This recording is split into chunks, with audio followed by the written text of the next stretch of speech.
तो आज हम चैप्टर 2 के एमसीक्यूज हैं केमिस्ट्री के, जो वो हम स्टेट ऑफ मैटर वो डिस्कस करने जा रहे हैं। तो फर्स्ट क्वेश्चन है, लिखा हुआ है which of the following is false for gases. यानी अगर गैसेस की बात करें तो इनमें से कौन सी स्टेटमेंट वो गलत है। They diffuse easily, they have mass, they have highly compressible, they don't mix well. यानी ये गलत है। डिफ्यूज़ भी होते हैं इजीली, मास भी होता है गैस में, और हाईली कंप्रेसिबल भी होते हैं। तो इनमें से ये they do not mix well ये गलत है। उनके बाद मैं करूँ दोस्त क्वेश्चन नंबर 2 की। तो normal temperature and pressure S T P बोलते हैं, standard temperature pressure of gases refer to. यानी नॉर्मल टेम्परेचर की बात करा है स्टैंडर्ड टेम्परेचर पे, तो उसका क्या होंगे, तो वो होंगे 273 kelvin and 760 millimetre of mercury. तो ये स्टैंडर्ड हैं, स्टैंडर्ड टेम्परेचर पे ये इतना टेम्परेचर होता है और मिलीमीटर मर्क्यूरी इतने होते हैं।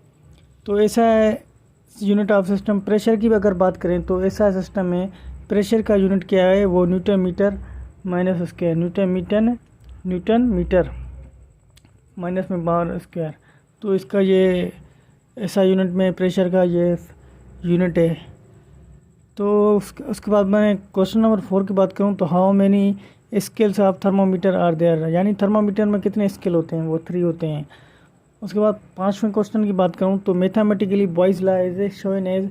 बॉयज़ लॉ जो हैं तो वो कैसे शो करते हैं, वो शो करते हैं PV इज इक्वल टू के। बॉयज़ लॉ ऐसे शो करते हैं। अगर मैं बात करूँ ये क्वेश्चन की, तो a graph plotted by Boyle's law is, यानी जो ग्राफ बनता है बॉयज़ लॉ में वो कैसे बनता है, वो पैराबोलिक कर्व बनता है ग्राफ। अगर मैं 7वें क्वेश्चन की बात करूँ, a graph between pressure and inverse of volume. यानी ग्राफ जो है बिटवीन प्रेशर में एंड इन्वर्सली वॉल्यूम में, तो वो कैसे बनेगा। एंड कांस्टेंट टेम्परेचर, यानी कांस्टेंट टेम्परेचर हो एंड नंबर ऑफ मोल्स, तो वो ग्राफ जो बनेगा between pressure and inversely volume के, तो वो straight line passing through the origin.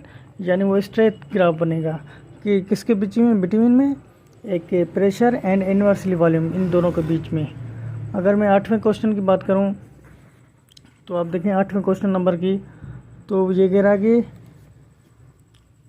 The gas law giving relationship between volume and pressure of gas. जो गैस का लॉ है वो रिलेशनशिप बिटवीन किस में शो कर रहा है, एक वॉल्यूम में भी एंड प्रेशर में भी। अगर आपके पास प्रेशर एंड वॉल्यूम में अगर कोई रिलेशनशिप हो तो वो बॉयज़ लॉ को शो करते हैं। किसको शो करता है, बॉयज़ लॉ, ठीक है, एंड प्रेशर ऑफ गैस। अगर मैं बात करूं इसकी 9 नंबर क्वेश्चन की, तो ये कह रहा है कि eight constant temperature if the pressure is doubled. यानी कांस्टेंट टेम्परेचर में मैं अगर प्रेशर डबल कर रहा हूँ, the volume of gas will भी क्या हो जाएगा, वो रिड्यूस बाय हाफ हो जाएगा। यानी ये कह रहा है कि कांस्टेंट टेम्परेचर वो अगर आपके पास प्रेशर को आप क्या कर रहे हो डबल, तो वॉल्यूम क्या हो जाएगा, बाय रिड्यूस बाय हाफ हो जाएगा।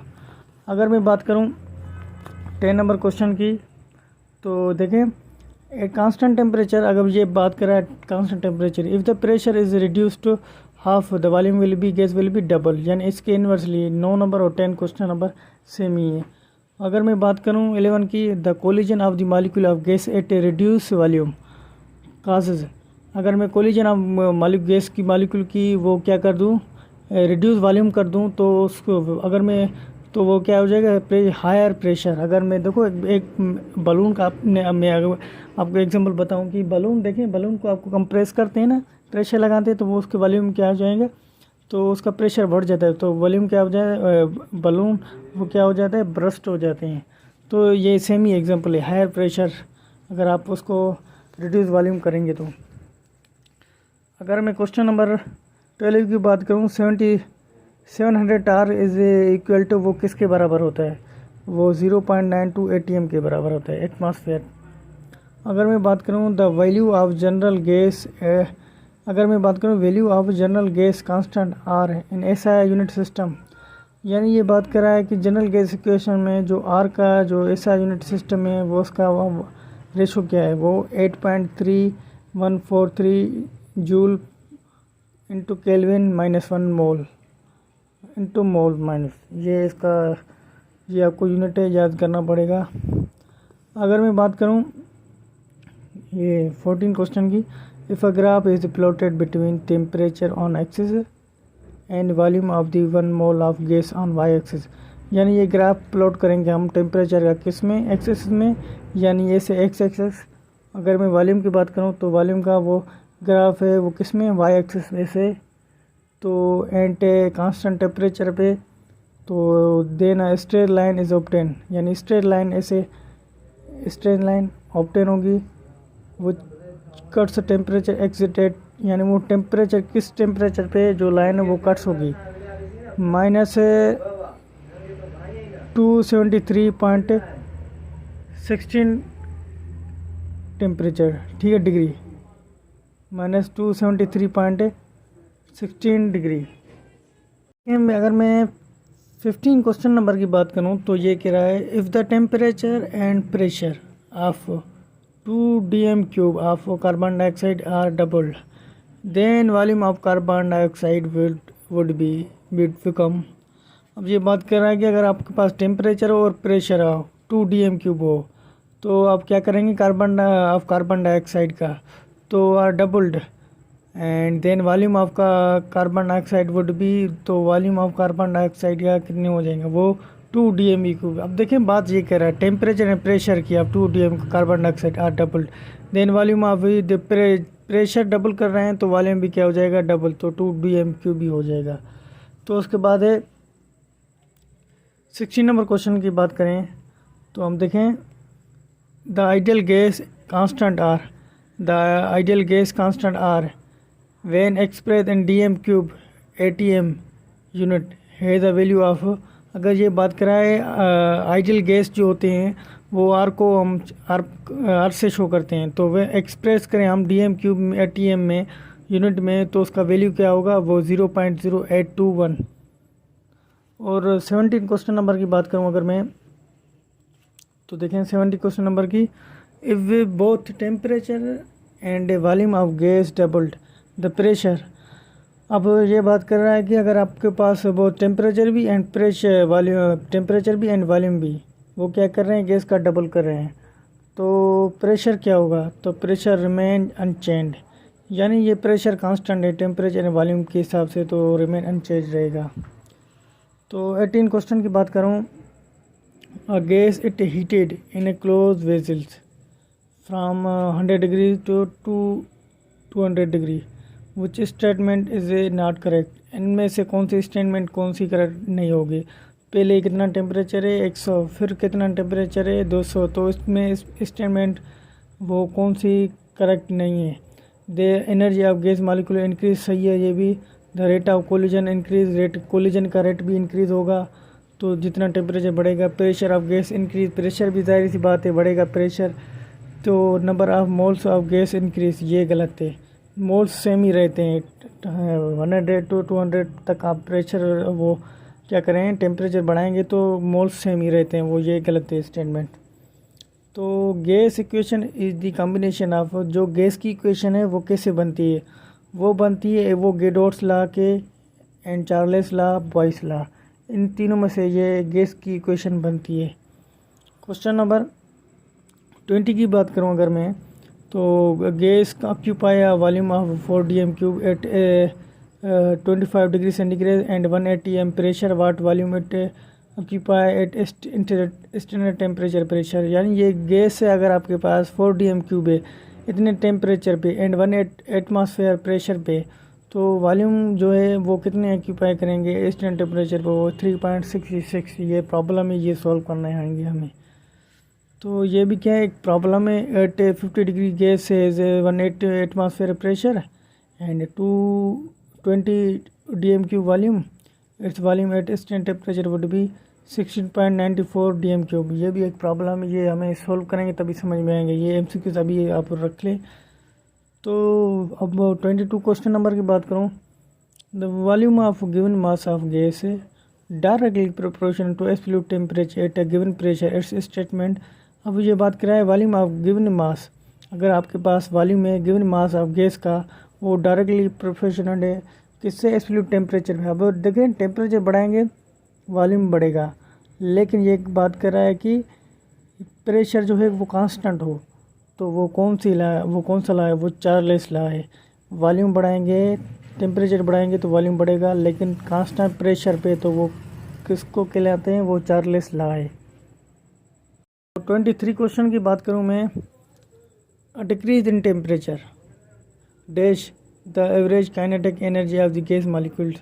अब डिक्रीज में अगर टेम्परेचर कर रहा हूं तो काइनेटिक एनर्जी भी क्या होगी? Decrease the kinetic energy of the molecule. Dash में जो है वो डिक्रीज लफ्ज़ आएगा, क्योंकि अब देखें टेम्परेचर डिक्रीज कर रहे हैं तो काइनेटिक एनर्जी भी क्या हो जाएगी? डिक्रीज हो जाएगी। यानी काइनेटिक एनर्जी किस पे डायरेक्टली प्रोपोर्शनल है? टेम्परेचर पे। तो टेम्परेचर बढ़ाएंगे तो काइनेटिक एनर्जी भी बढ़ेगी। ये डिक्रीज वाला ऑप्शन है। तो 24 क्वेश्चन नंबर की बात करूँ, अब इसमें ये बात करें, at constant pressure the decrease velocity causes the sample of gas at. अब एट कांस्टेंट प्रेशर पे आप क्या करें? वेलोसिटी डिक्रीज कर रहे हैं तो गैस का जो सैंपल है वो क्या हो जाएगा? श्रिंक, यानी सुकड़ जाएगा।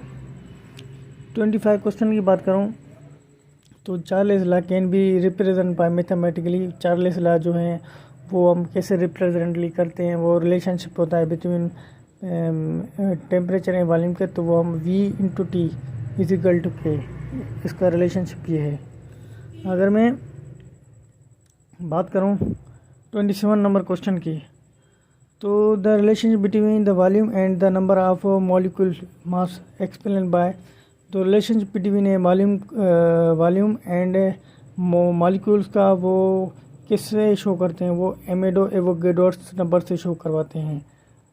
एमेडो एवोगैड्रोस एक ला है, वो से शो करते हैं वॉल्यूम का एंड मॉलिक्यूल्स का। तब इसकी 28 नंबर क्वेश्चन की बात करूँ, volume of gas is directly proportion to the number of molecule when. ये बात कर रहा है अगर आपके पास volume of gas is directly proportion to the number of molecule when, कब होंगे? वो जब होंगे temperature and pressure is constant. जब आपके पास टेम्परेचर भी कांस्टेंट हो, प्रेशर भी कांस्टेंट हो, तो क्या होगा? Volume of gas directly proportion to the number of molecules के बराबर होगा, कांस्टेंट हो, डायरेक्टली होगा। तो अगर मैं बात करूँ 28 नंबर क्वेश्चन की, 29 नंबर क्वेश्चन की, the mass of 22.4 dm³ of sulphur dioxide of standard temperature pressure is equal to, यानी 22 है और SO3 है स्टैंडर्ड टेम्परेचर पे इसका जो, ठीक है, ये वो स्टैंडर्ड टेम्परेचर के हिसाब से किसके ग्राम में इक्वल होगा? वो 80 ग्राम के इक्वल होगा। तो ये कांस्टेंट है, वो इसका ग्राम है, ये टोटल STP पे इतने ग्राम होंगे। Mass of 22। अब मास जो है NO2 का, तो N2 का तो उसका मास कितना होगा? स्टैंडर्ड टेम्परेचर प्रेशर पे 22 dm³ के, वो 28 ग्राम होगा इसका भी, N2 का। अगर मैं बात करूं 1 dm³ of oxygen is equal to, यानी 1 dm³ जो है ऑक्सीजन का, वो किसके बराबर होते हैं? 1.43 ग्राम के बराबर होते हैं। अब 32 क्वेश्चन नंबर गया है, the general gas equation is represent by. General gas जो इक्वेशन है वो हम किससे रिप्रेजेंट करते हैं? PV = nRT। जनरल गैस हम इससे शो करते हैं, PV = nRT। उसके बाद है 33 question, the density of methane. Methane का फार्मूला ये है, एट 2 atm pressure and 27 degree centigrade is, यानी ये इसके बराबर है। मीथेन जो है वो 2 एटमॉस्फेयर प्रेशर है और वह टेम्परेचर इतना है, तो वो किसके बराबर होगा? वो 1.3 ग्राम पर dm³ के बराबर होगा। तो 34 नंबर क्वेश्चन की बात करूँ तो वो चाहो the following gases diffuse mostly rapidly. इनमें से कौन सी गैस जो है ज़्यादातर रेपिडली होता है? वो है हीलियम। ठीक है, इनमें से कौन सी गैस होती है? हीलियम, जो है ज़्यादातर ही जल्दी में डिफ्यूज़ हो जाती है, जिसका मास कम उतनी जल्दी diffuse. The rate of diffusion of the gas is inversely proportional to the square root of the density of the that gas. This is statement of, यानी ये बात कर रहा है अगर आपके पास the rate of diffusion of a gas is inversely proportional to the square root of the density, यानी inversely proportional हो square root के कौन सी diffusion of gases की, तो वो कौन सी स्टेटमेंट है? वो ग्राम्स लॉ की स्टेटमेंट है। स्क्वायर रूट की बात करें 36 नंबर क्वेश्चन है, टू गैसेस टू गैसेस अगर आपके पास है, एक हीलियम है एक सल्फर डाइऑक्साइड है, are enclose in proper vessel, दोनों हम क्लोज कर रहे हैं, तो इन दोनों में से जो डिफ्यूजन का रेट है वो किसका ज़्यादा होगा? हीलियम 4 टाइम डिफ्यूज, यानी हीलियम 4 मरतबा ज़्यादा डिफ्यूज़ होगी देन SO2 सल्फर डाइऑक्साइड से। और 37 क्वेश्चन नंबर की बात करूँ, nitrogen and ethene have the same rate of diffusion at a fixed temperature, because nitrogen भी हो एंड इथेन भी हो, दोनों का डिफ्यूजन रेट फिक्स्ड हो। टेम्परेचर किसके लिए? टेम्परेचर बिकॉज क्यों? Their molecular mass are same, दोनों के मालिकुलर मास सेम है, नाइट्रोजन का भी और इथेन के भी, दोनों के मासेस क्या हैं? सेम। जिसके मासेस सेम होते हैं वो डिफ्यूजन भी सेम होती है। मैंने ऊपर बात करके आया, हीलियम की जो है मास कम है तो वो ज़्यादा जल्दी से डिफ्यूज़ होगी एज़ कम्पेयर टू SO2 से। 38 नंबर क्वेश्चन की बात करूँ, the rate of diffusion of hydrogen gas is there 3 times faster than that of X at a same temperature and a pressure, the molecular mass of gas X is, यानी ये बात कर रहा है अगर आपके पास rate of diffusion of hydrogen है वो गैस इज 3 टाइम्स फास्टर है देन रेट ऑफ X एक डैश है, कोई भी गैस हो सकती है, एट सेम प्रेशर पे हो, टेम्परेचर पे हो एंड प्रेशर पे हो, तो molecular mass of the gas is वो, यानी देखो इसका भी जो है हाइड्रोजन का भी 3 टाइम्स से ज़्यादा है फास्टर देन ऑफ X के, तो सेम टेम्परेचर पे और प्रेशर पे, तो molecular mass of gas is X क्या होगा? तो मास पूछ रहे हैं X का, तो जाहिर सी बात है वो 18 होगा, क्योंकि हाइड्रोजन का देखें, हाइड्रोजन का वो क्या है और H2O ये 18 यानी वाटर, इसमें से क्या निकलता है? वाटर है समझो। X क्या है? H2O। उसके बाद 39 क्वेश्चन की बात करूँ मैं, तो ये कह रहा है कि when two gases of same molecular mass, जब आपके पास 2 गैस हो सेम मॉलिक्यूलर मास हो, प्रेजेंट एट टेम्परेचर पे and present at constant temperature पे एंड प्रेशर पे, which of the following statement is true about the 2 gases, यानी इनमें से कौन सी स्टेटमेंट सही होगी 2 गैसेस के? They have same rate of diffusion, यानी ये डिफ्यूजन सेम होगी। मैंने ऊपर वाले क्वेश्चन में भी सेम बात की, ये सेम ही क्वेश्चन है।